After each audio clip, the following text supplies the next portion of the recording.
Maxwell House really the only coffee in the world? Well, your father says so, and your father knows best.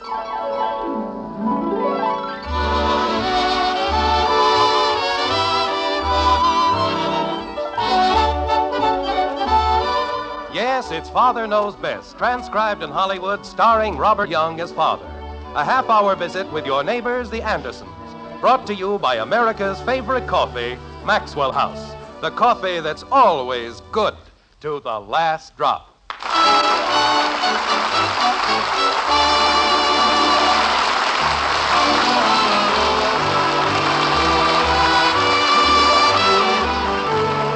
As far back as I can remember, I've been hearing about people who were poor as Job's turkey.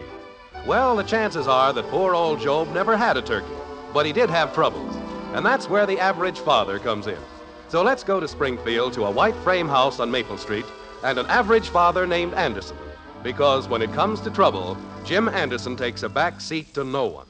Like this. Margaret, I'm home. We're in the kitchen, dear. I'll be right in. Be it ever so humble, there's no place like home. Daddy! Hiya, kitten. Well, how are all the little Andersons tonight? Hi, Father. Hello, Dad. Hello, dear. Strawberry. I don't care if he didn't do it on purpose. He had no right to break his leg. What? I turned down a dozen dates just to go out with him, and now look at me. Norman McHugh had a skiing accident and broke his leg. Who's Norman McHugh? He's Claudia McHugh's brother. Thank you very much. Who's Claudia McHugh? She's a girl. Oh, well, that explains everything. You're welcome. Betty, it isn't the worst thing that's ever happened. It certainly is. My whole life is ruined. Because Norman McHugh broke his leg? He was supposed to take her to a New Year's Eve dance. Oh. It's the biggest dance of the whole year, and... Every dance you ever go to is the biggest dance of the whole year. Don't you ever go to any small dances? Every girl in Springfield will be there, except me. I won't be there. Why don't you go with somebody else? And I'm a girl. Don't you think I'd like to? But everybody else has a date. I'll go with Bud. Father! Holy cow. Jim, we've just been all through this. Betty doesn't want to go with Bud. And I don't want to go with her. I'll go with anybody. Jim. Now look, Margaret, between rushing around for Christmas... Why couldn't he have broken his leg next week? Betty, I was speaking to your mother. I would have to pick the one boy in Springfield. Betty. I don't know what's gotten into this family. When I was a boy and my father was speaking to my mother, I showed him some respect. Mom. I didn't go on talking as though nothing had happened. I wouldn't have had the nerve. Mom. But this family, all I have to do is open my mouth and it's a signal for the start of a general conversation. Mom. Bud, please be quiet. But I want to tell you. Bud. But if I... You'll wait until I'm finished. Is that understood? Yes, Dad. All right. What was I saying? We have to shut up. Well, see that you do. Have I made myself clear? Betty? Yes, Father. Good. Now, what is it, Bud? Something on the stove is burning. What? Well, I was trying to tell you. My cream turkey is ruined. I thought something smelled funny. Oh, what are we going to do, Jim? That was the last bit of turkey in the house. Oh, frankly, Margaret, I'm just as happy. Why, Jim. We haven't eaten anything but turkey since Christmas, and I've had just about all I can stand. Jim Anderson. Cream turkey, cold turkey. Turkey hash. Turkey croquettes. I was under the impression that this family liked turkey. We do, but there's a limit to everything. Last night I gobbled.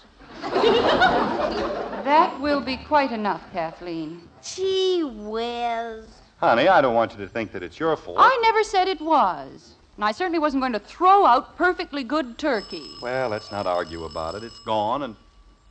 Well, what are you waiting for, Bud? What? The doorbell rang. That was the back door. Well? It is my job to answer the back door. Go ahead, Kathy. Gee whiz. Why don't we take turns? I'm getting tired of the back door. I told you in the very beginning a 12-pound turkey would have been quite enough. Margaret. But no, we had to have a 20-pound turkey. You were hungry. Margaret, if you don't mind, I'd just as soon forget the whole thing. Hiya, Jim. Oh, hello, Heck. Come on in. Hello, Margaret. Hello, Betty. Hector. Bud. How's Elizabeth, Heck? Oh, pretty good. Jim, so help me, you're the luckiest guy I've known in my life. What'd I do now? You could fall into a well and come up with a diamond necklace or a string of pearls or... Hector. Margaret, you don't know what this guy did. 10 cents, that's all he gave me, just one little dime. Heck, what on earth are you talking The about? chance you took. Oh, no. Buys one measly little chance, Heck, please, and then he wins the turkey.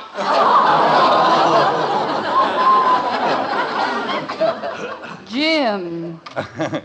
Margaret, I had no idea I was going to win. I just happened to have a dime, and it was Heck's club, and he said, Well, what's the matter? Aren't you glad? oh, sure. But you see, we were just going through a little thing here. Hector, how large is the turkey? 35 pounds. Hey, you want to bring him in, Ed? Okay, Heck. Is that Ed Davis? Yeah, I was having a little trouble getting it out of the car, and Ed just happened to come by, so... Mommy, isn't it wonderful? Hiya, Jim. Easy, boy. Jim, it's alive! Jumpin' Jehoshaphat. Mother! Boy, is that a big one. Hang on to him, Ed. Easy, boy. Easy, boy. Take it easy, you rattle-brained nincompoop. Mr. Davis, you're hurting him. I'm hurting him. After he dragged me halfway up the driveway? Gosh, look at those feathers. Margaret. Isn't he beautiful? Mother, he's looking at me. Margaret. The club got him from a farm up near Plainville, and the man said Margaret, will you please say something? I will later. Heck, look, if it's all the same to you... I gotta be running along. Take the rope, will you, Bud? I don't know if my Come on, father... Bud. I'm going to be late for dinner as it is. Dad, Go ahead, Bud. Take it. easy fella. Nice boy. His name is Irene. Nice, I mean... Since when do they give names to turkeys? Well, the farmer said his kids made a pet out of this one. That's why we got it cheap. They wouldn't let him kill it. I'll help you, Bud. Nice, Irene. Pretty boy. Nice boy. Attaboy. Sensitive little thing, isn't it? Well, I'd better get out or I'll be here all night. Congratulations, Jim. See you later, Mark. Bye, Ed. Wait a second, Ed. So long, folks. Save me a piece of the white meat.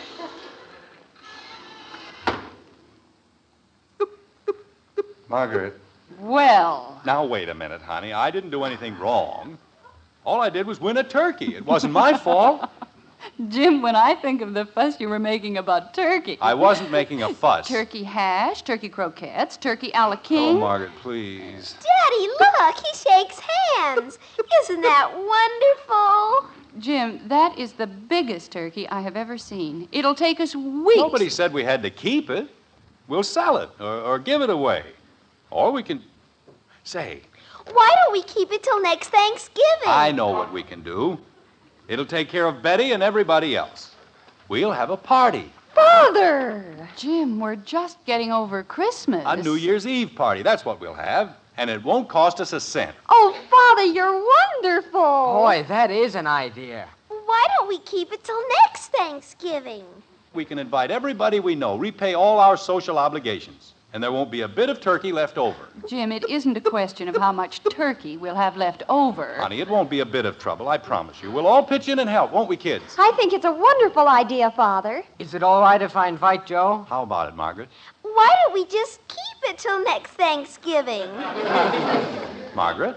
Well, if everybody thinks we should. Oh, Mother, you're an angel. Get a few pickles and things? All right, Bud, put him away somewhere. What? The turkey. You're not going to stand there and hold him all night, are you? I don't know. What do we do with him, Jim? Well, in the morning, I'll take him down to the butcher. I'll wear my new blue dress and my silver shoes. In the meantime, put Irene out in the garage. Me? Anybody. I don't care. Come on, boy. Daddy, you can't. He'll freeze. Well, he certainly can't park in here all night. Well, he can sleep in my room. He cannot. It's as much my room as it is yours. Mother. Of course he can't sleep up there, Kathy. Why? Because he'd be uncomfortable sleeping with girls. Oh. Take him out in the garage, Bud. Okay. Oh, Bud, wait. He will freeze, Jim, and we can't be cruel. Well, he certainly can't stay in the house, can he? Well, how about the playroom? All right. Go ahead, Bud. Take him downstairs. Come on, Irene. Daddy, I have a wonderful idea.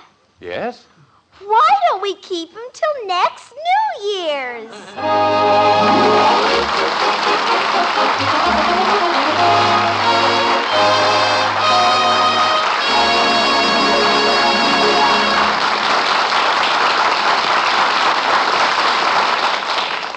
Now, there's a girl who can come up with some wonderful ideas.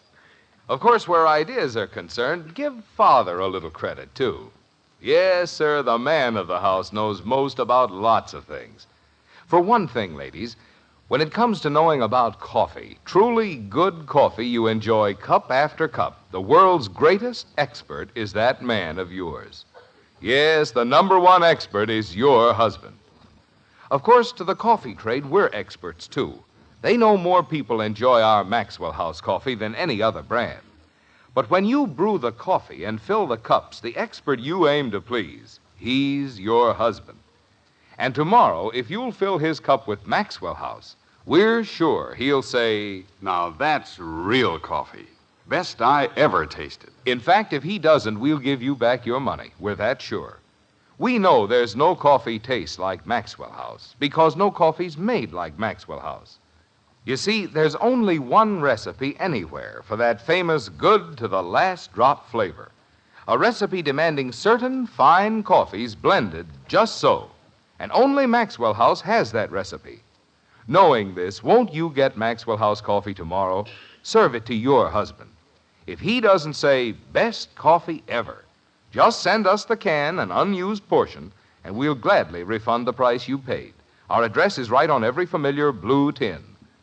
Tomorrow and through the new year, serve coffee that'll please the world's greatest coffee expert. Serve your husband Maxwell House coffee. Always good to the last drop.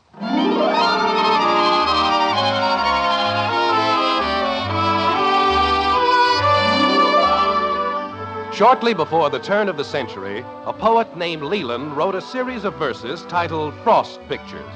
In stanza 4, he said, and we quote, "A New Year's gift to the world," said the frost, "rich lace curtains that nothing cost." Some 50 years later, a non-poetic father named Anderson said, and we quote, "It's an outrage, that's what it is, an outrage." But, Jim, you told Mr. Campbell. $7.30 for nuts? I told him I wanted a few little nuts. That's what I told him. You told him you wanted 5 or 6 pounds of assorted nuts, and when he said... Margaret, just a moment, please. May I ask one question? Whose side are you on? It isn't a question. It certainly is a question. You were standing right next to me, and I said to him, "We're having a party for a few friends, and I'd like a few nuts." That's all I said. Wasn't it? You said 5 or 6 pounds. Well, why did you let me say 5 or 6 pounds? Father. This whole thing started out just a little get-together. Father, may I have $9? No. If I hadn't won that knot-headed turkey in the first place... But the man's waiting. Well, let him wait. I said we'd invite a few friends. We wind up with half of Springfield. Father, the man says it's $9 and he can't leave the package if he doesn't get it. I don't care if he... What package? Oh, dear, that must be the noisemakers. The what? Jim, you can't have a New Year's Eve party. $9 for noisemakers? No.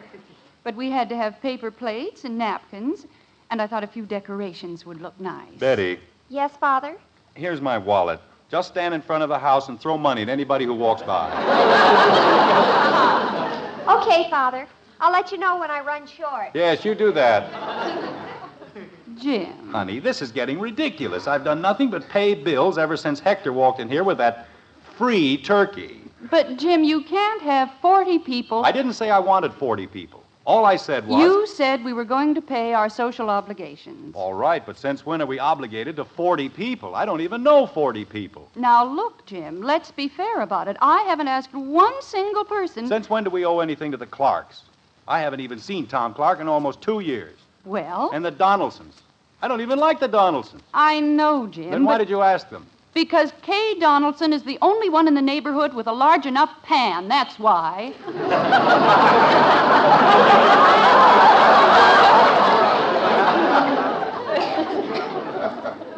What?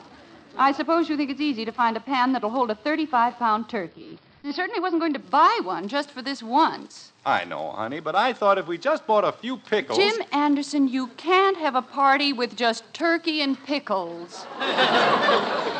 Well, sure, but... I just bought the things that any decent housewife would buy, and not one thing more. Margaret, Here's the list.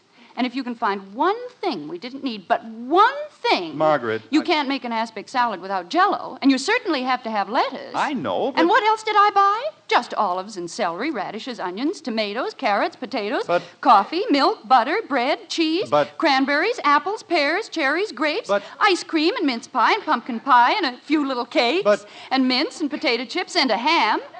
And how can you possibly have a party without things like that? I think you're being very unreasonable about the whole thing. I really do. But... Is that all? Yes, that's all. Honey, look, it isn't worth arguing about, is it? Of course not. Well, then let's forget about the whole thing, okay? All right. Good. But if you say one more word... I won't, so help me. Not another word. Mom. Did you get it, Bud? Boy, is it heavy. No matter what comes up, I'll just grin and... Ye gods, what's that? Where do you want me to put it, Mom? On the table, dear. That'll be fine. I think she's got it stuffed with lead. What is it, a wash boiler? It's Mrs. Donaldson's roaster. Margaret, Yes, Jim. where's the stove that goes with it? What? The stove. You certainly don't expect to get that thing in our oven, do you? Well, Oh, dear. This is fine. Now we'll have 5 pounds of mixed nuts and a new stove. Don't be ridiculous. Well, it certainly won't fit in the one we've got. How would it be if we banged in the sides a little? The roaster or the stove? We'll have to send it down to the tavern, that's all. The stove or the roaster? The turkey. We can have it cooked for 20 cents a pound. A few pickles, that's all I said.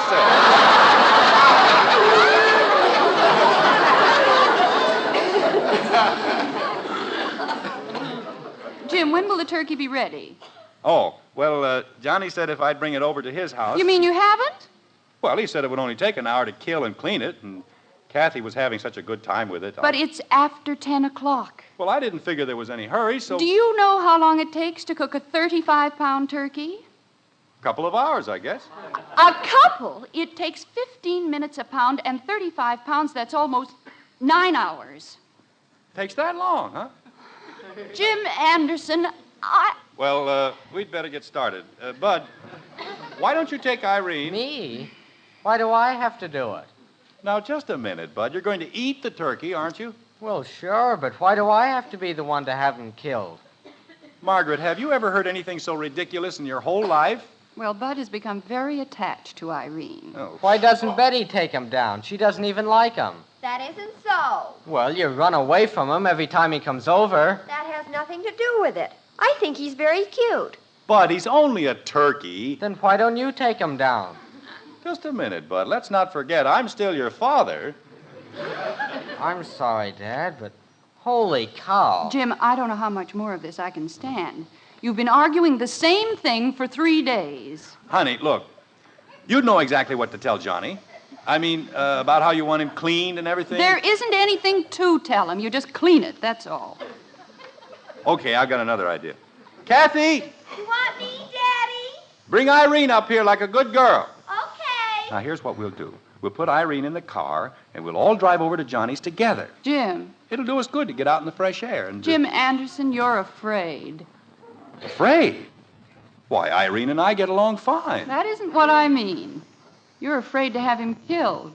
Margaret, how can you say a thing like that? It's just that, well, I've got a million things to do around here.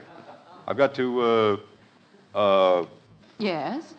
well, I expect to be very busy all morning.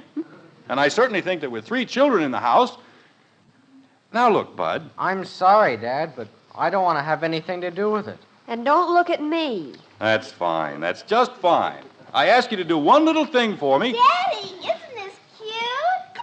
Oh, no. My good coat. Kathy, why do you insist on teasing that poor bird? Oh, but he likes it. Don't you, Irene? What's he supposed to be? Santa Claus? Kathy, take my coat off him right now. Gee whiz, you can't even have any fun. And take the ribbon off his head. Yes, Mommy. Excuse me, Irene. Jim? Go ahead. What? Jim, it's got to be done, and now. Well, okay. Let me have the rope, Kathy. What are you going to do? I'm going to take Irene for a little ride, that's all. No. Bud, take the roaster and the dressing. Yes, ma'am. Oh, Mother. Now, we've got to be sensible about this, you know. I'll be back in a little while. Now, come on, Irene. Mommy! Oh, my poor baby.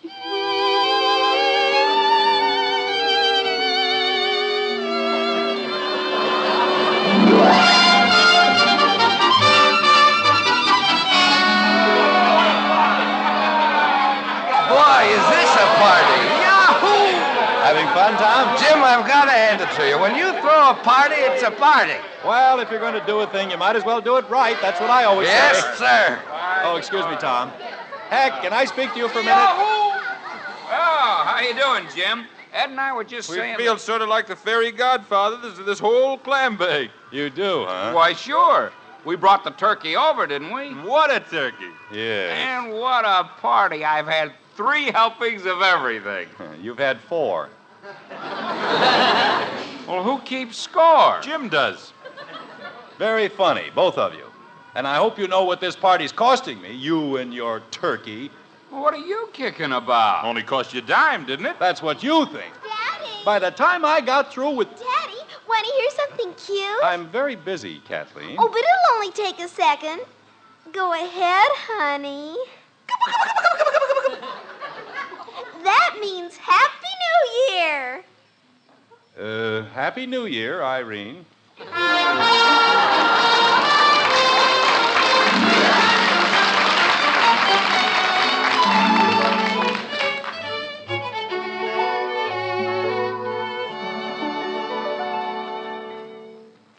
was cute, wasn't he, Mommy? Yes, dear. Cute. I wish I'd never laid eyes on him.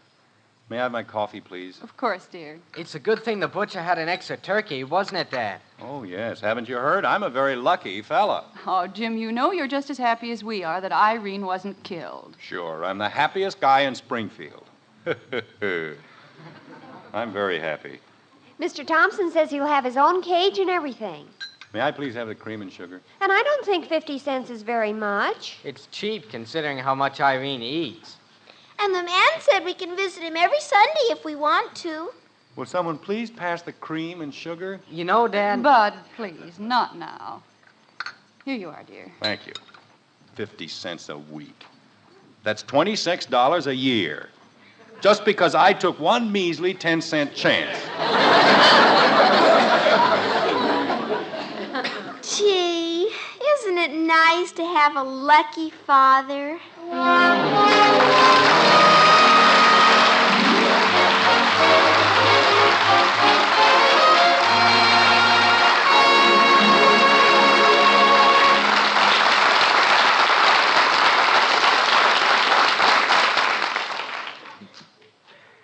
During this holiday season, we'd like to wish you a very happy new year.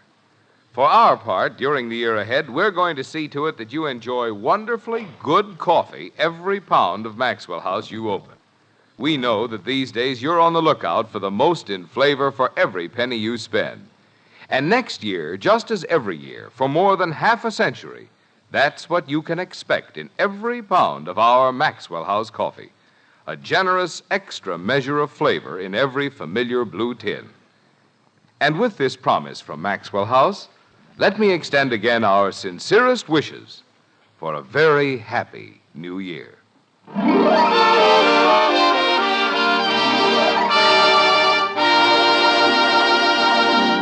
Friends, this is Robert Young. Tonight, for a moment, I'd like to talk to you about a timely and all-important subject, safe driving. First, I want to report that during 1950, our Father Knows Best highway safety campaign has resulted in more than 3 million highway safety contracts between parents and their children. We're pretty proud of our part in that accomplishment. We're proud, too, of the makers of Maxwell House Coffee, who have a carefully planned highway safety campaign of their own. Theirs is a campaign to help make the highways safer by improving the safety records of their own drivers. It is a plan that will work for anybody. It will work for you. And to tell you about it, I'm happy to introduce Mr. Clarence Francis, Chairman of the Board of General Foods Corporation. Mr. Francis. Good evening, everyone. Our salesmen, the men who call on your grocer in behalf of our products, operate more than 1,500 automobiles. Day in and day out, these men travel practically every highway in the country and visit every town and city. They are your neighbors, and as part of the job of being good neighbors, we have encouraged them to be good drivers, safe drivers, who respect your rights on the highway. Years ago, we became alarmed at the nation's highway accident rate and at our own. We knew then that most accidents are preventable. 2 years ago, we asked our men to pledge themselves to become safer drivers, and we arranged to remind them of this every time they get into their cars. We do this by placing each salesman's safety record on the dashboard of his car, an emblem which recognizes the achievements of safe drivers. Tonight, I am happy to tell you that our men have responded to this challenge. They have again improved their safety record. Over a 2-year period, they have reduced our accident rate by 1/3. Tonight, once again, I am challenging each of our drivers, both in the United States and in Canada, to drive his General Foods car safely through the whole year of 1951. And as we go into 1951, we all face a challenge to everything we hold important. This is a year of crisis and of great national effort, and it calls for sacrifice and self-discipline by all of us. Here is something we each can do to strengthen our country at this time of need. We can help preserve our most precious national resource, our human resource, by resolving to reduce the toll of highway accidents. So I hope you and our audience tonight will join us in our pledge to drive safely through 1951.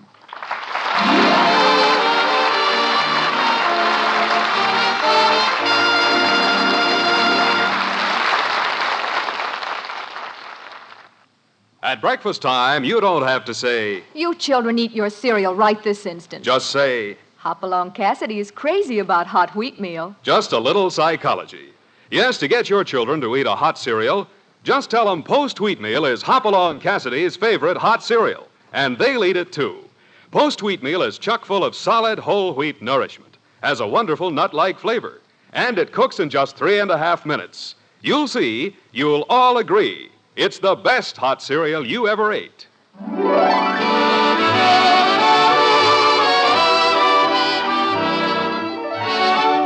Father Knows Best was transcribed in Hollywood and written by Ed James. Join us again next week when we'll be back with Father Knows Best, starring Robert Young as Jim Anderson, with Roy Bargy and the Maxwell House Orchestra, and yours truly, Bill Foreman. So until next Thursday night, for all of us and for the makers of Maxwell House Coffee, may we wish you again a very happy New Year.